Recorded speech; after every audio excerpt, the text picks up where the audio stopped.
Hello বন্ধুরা, আজ আমি শেয়ার করছি ১ বছর প্লাস বেবির জন্য খুবই হেলদি, সফট আর টেস্টি ওটস, কলা আর ডিম দিয়ে তৈরি প্যানকেক রেসিপি।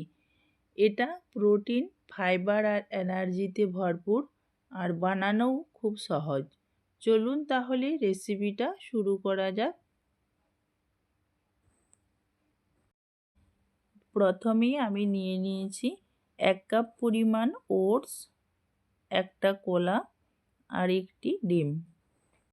ওটসটা আমি মিক্সার গ্রাইন্ডারে ভালো করে ফাইন করে গুঁড়ো করে নেব। বেবির জন্য ওটস গুঁড়ো করলে হজমে সুবিধা হয় আর প্যানকেকগুলো খুব সফট হয়। এবার আমি নিচ্ছি একটা ভালোভাবে পাকা কলা। তো বেবির জন্য সবসময় পাকা কলা ব্যবহার করবেন, কারণ পাকা কলা খুব সহজেই হজম হয় আর প্যানকেককে ন্যাচারালি মিষ্টি করে তোলে। এখন আমি এই কলাটাকে চামচ দিয়ে ধীরে ধীরে ভালোভাবে চটকে নিচ্ছি।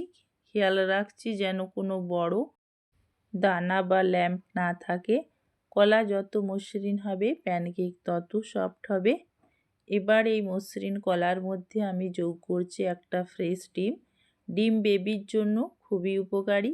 এতে রয়েছে প্রোটিন, যা বেবির গ্রোথ আর ব্রেন ডেভেলপমেন্টে সাহায্য করে।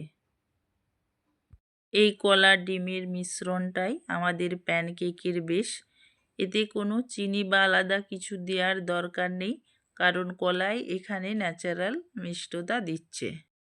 এবার গুঁড়ো করা ওটসটা আস্তে আস্তে করে কলা ডিমের মিশ্রণের মধ্যে ঢেলে দিচ্ছি। একসাথে না দিয়ে ধীরে ধীরে মিশাতে হবে, যাতে ব্যাটারটা মসৃণ হয়। ব্যাটারটা খুব ঘনও না, আবার খুব পাতলাও না। এই কনসিস্টেন্সিটাই বেবির জন্য পারফেক্ট।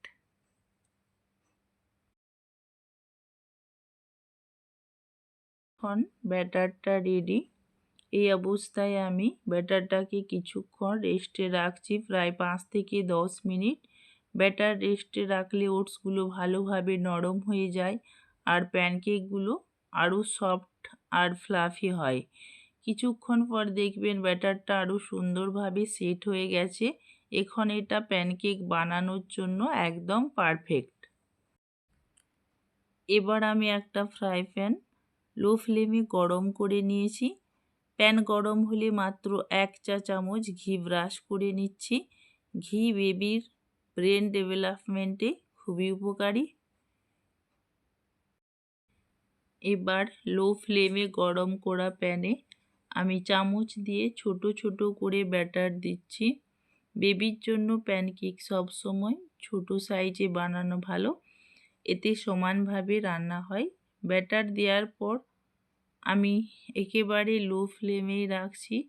খেয়াল রাখতে হবে যেন প্যানকেকের উপর দিকে ধীরে ধীরে ছোট ছোট বাবল উঠতে শুরু করে। এই বাবল উঠলেই বুঝবেন নিচের দিকটা সুন্দরভাবে সেদ্ধ হয়ে গেছে। এই সময় প্যানকেকটা উল্টে দিচ্ছি।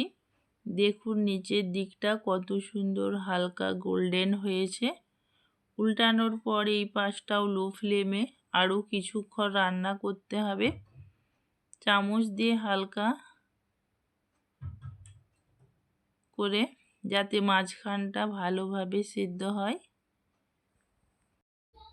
এইভাবেই এক এক করে সব প্যানকেক তুলে নেব।